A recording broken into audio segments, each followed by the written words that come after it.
starting that spinal tap, I popped out of body and was viewing myself over my body when they were giving me my spinal tap. And I was wondering why I was up there. And my spiritual guide said, well, would you rather be down there? Since I was in advanced stages of meningitis, it would have been very painful to have the spinal tap. And I said, well, no, I'd rather be here. At that point, my spiritual guide said, let's go to the light. And I said, no, I want to stay here for my wife. So I said, once again, do you want to go? I said, no, no. He says, well, okay, we'll have to go this way. So we went through a void, and at some point I said, where are we going? He says, no, we have to go through here.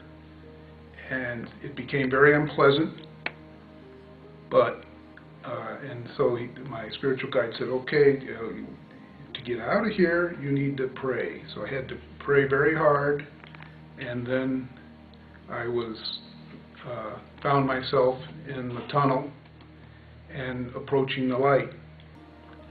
But when I reached the light, it was just, that's what it was light.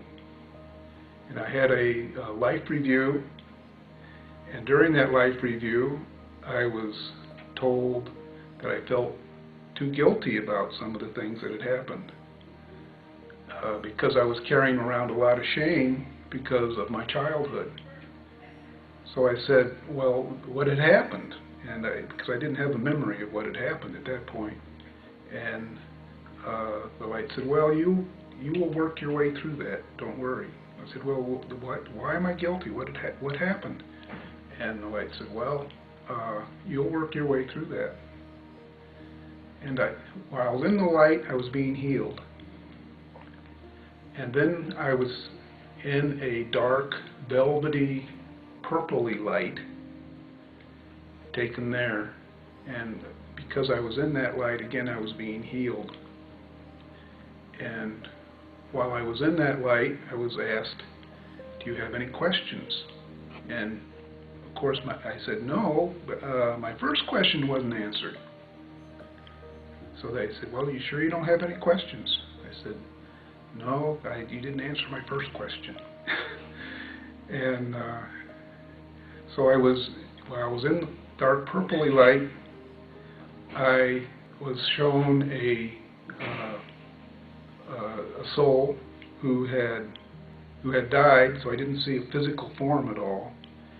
And I was told, I would like you to take the message back to his sister that he is fine. And I said, well, how do I tell? And the light said, well, but when the time comes, you'll know. I said, okay. I wanted to return. I was given the choice. I wanted to go back to my wife, and I was told I always have to love her. So I said, well, why would I not love her? He says, well, you'll always have to love her. I wonder if you got a divorce. I said, why would I get a divorce? And I said, well, just, can you say that you always love her? I said, yes.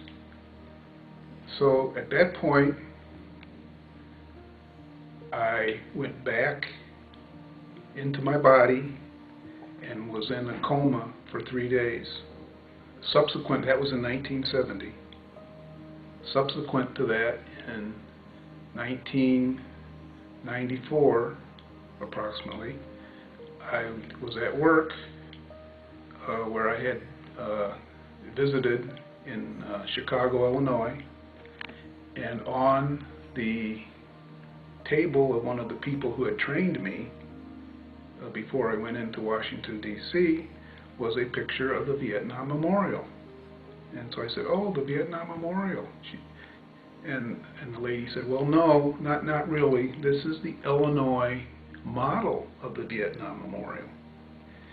and my brother is on it, but on the actual, because he was killed in Laos, but on the actual Vietnam Memorial, his name is not on it. And at that point, I said, well, uh-oh. So on the next trip out to Chicago, I talked to this lady who's very spiritual, and her reaction was, I've always wanted to know if he was okay. So I completed my purpose at that point in time.